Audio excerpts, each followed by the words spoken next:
Hey everyone. You know, I thought I'd give my thoughts on the Sonic Boom version of Amy Rose. And quite frankly, I can kind of see maybe why a lot of people prefer this Amy Rose, this incarnation of her, over the previous animated incarnations, if not the game versions. Now, some might argue and say, well, the Amy Rose in the comics right now is pretty good. Yeah, it is, because I think in a sense they want to show that Amy has grown, she's mature, and I think that's Ian Flynn's intention. True, keep a little bit of the old Amy in there, which we do see. If you don't believe me, look at Champions at the beginning of last year. But we do see that Amy Rose. We do see tidbits of that Amy Rose in there. So we still see that.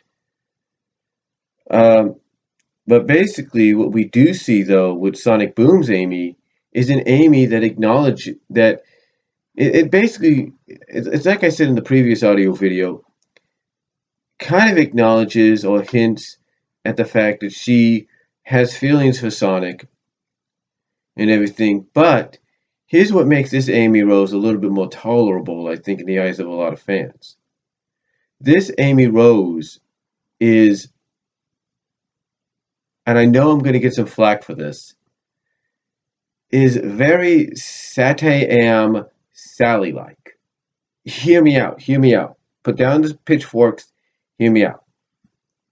You see, you still get a little bit of the quirkiness of Amy Rose from the previous mediums. You still get that. But you get a blend of different characteristics, obviously, from the other female characters, either the non-game female characters or established game female characters. You get all those blended into Amy here. You get that. And what you get, in a sense, is something that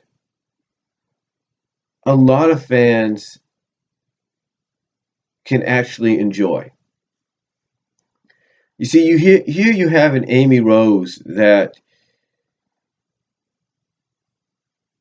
is still Amy in a sense, but is more along the lines of Amy Rose that's very mature, but it's still very fun-loving.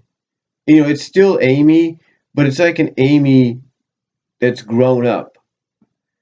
It's basically, like I say, very, in a sense, with some of her personality, some of her traits and stuff, it's a very Sally-ish kind of Amy Rose. Now, I'm not saying she's like Sally all the way. I'm just saying you could see almost some similarities.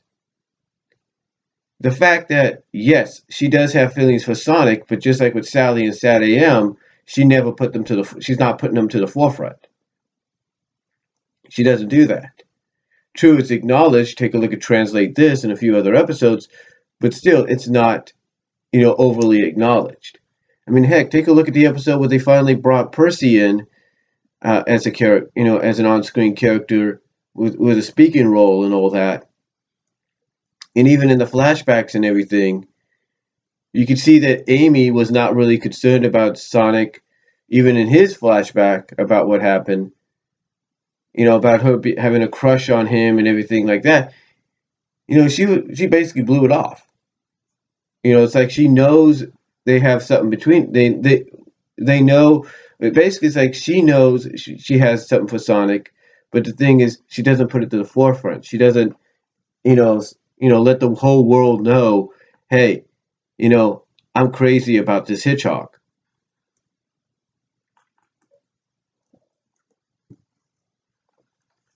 She doesn't let the whole world know.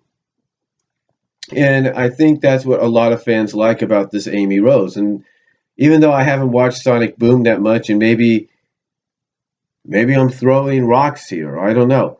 But the thing is, let the story and guesses out. But from what I have seen, this is an Amy Rose that you could tell is a perfect blend of the Amy of the past mediums of Sonic and the current medium, as well as a blending of other female characters. Like I said, I see a lot of Sally Acorn in her, in a sense, just for the fact that, you know,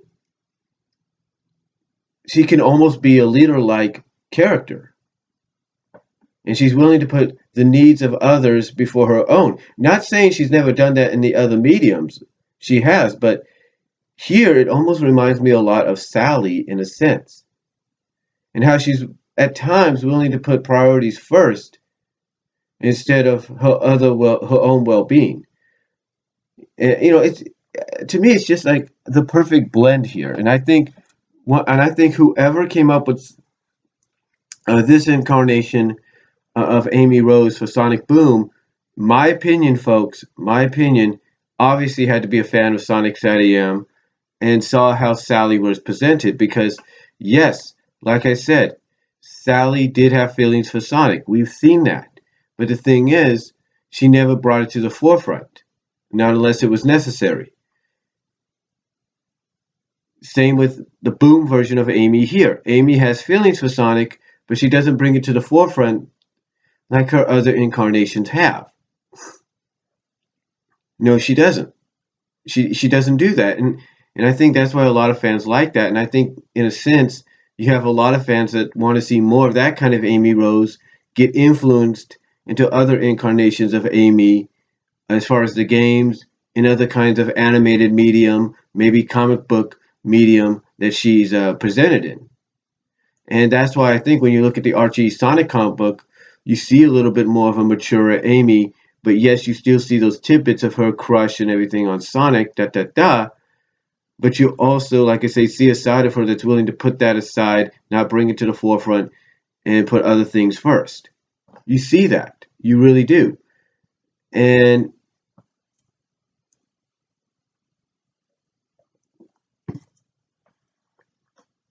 to me, I actually enjoy it. I actually like this side of her.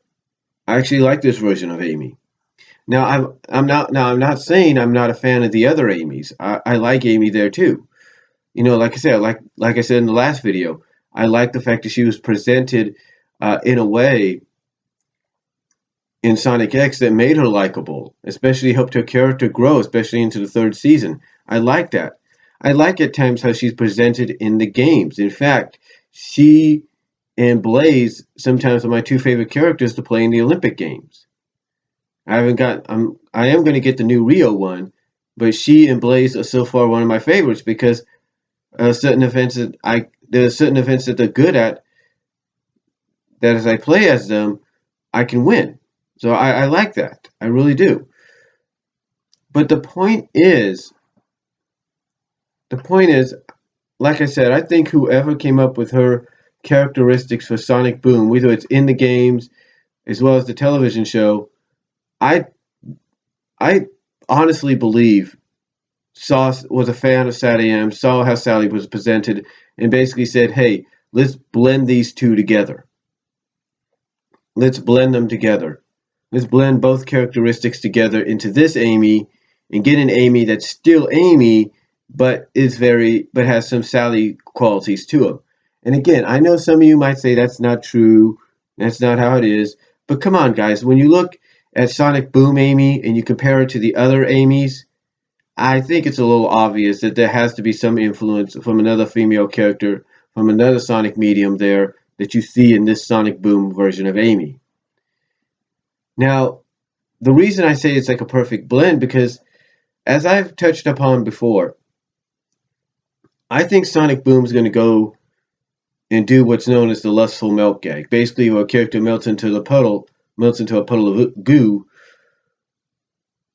after being amored or attracted or complimented by somebody that they're attracted to, or something like that, or they have a crush on.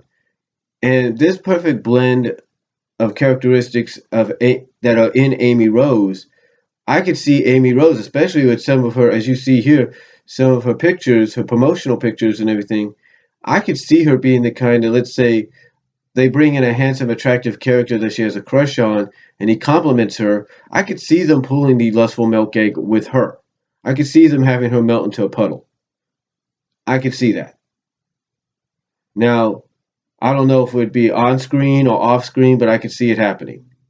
If it happens off screen, I could see someone like Sticks going like, yeah, you guys might want to bring a mop. Yeah, anybody got a mop though? And I could see Sonic going like, what do you mean a mop? We may have to clean Amy off the ground, or mop Amy off the ground. And then you could just turn all of a sudden and see a melted puddle of Amy as a metal. You and you could have Sonic basically turn Sonic and Knuckles and Tails kind of turn and see a melted puddle of Amy on the ground with Amy's face sticking up and maybe her headband and clothes kind of floating in there or something like that, or just a complete melted puddle of her with just her face sticking out.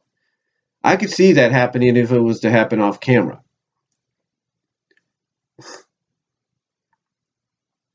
But to me though, that aside, the reason there's a lot of fans that appreciate this version of Amy Rose among the other versions is because of the fact that she has that blending of characteristics, not just of herself, but of other characters, and in my opinion, more influentially, Sally Acorn from SatAM. And again, I know some people will argue with that. They will say that's not true, that's not the case, and that's fine, go ahead. I'm just giving my opinion, folks. I'm just giving my opinion as to why Sonic, giving my opinion and thoughts on the Sonic Boom version of Amy, and why I think a lot of people will enjoy her, probably more so than any incarnation. So it's just my thoughts, and I'm entitled to them. So let me know what you guys think, though. Do you agree with anything I said here, or do you think maybe I'm just throwing rocks, at something that's not true? Let me know